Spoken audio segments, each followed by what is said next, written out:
Sveiki visi gimę po vėžio ženklu.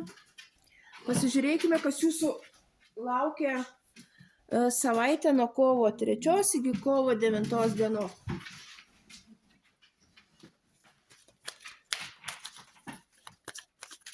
Kokios šios savaitės perspektyvos? Ko vengti? Ir patarimas jums. Taip, perspektyvos. Užsiimsite kažkokiais labai maloniais reikalais.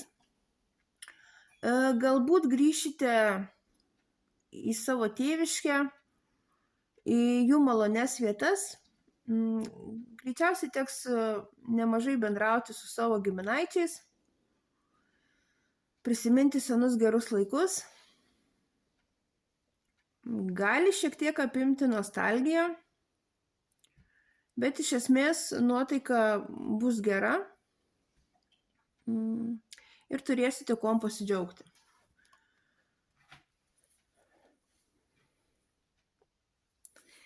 Venkite užsisėdėjimo vienoj vietoj,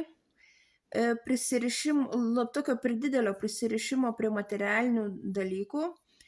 Netapkite pernelyg skūpūs ir netapkite pernelyg šalti.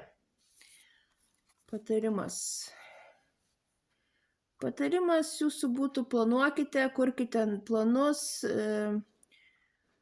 dirbkite, kelkite savo kvalifikaciją.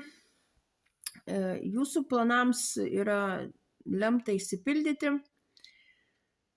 Savo darbus atlikite kvalifikuotai ir su meile.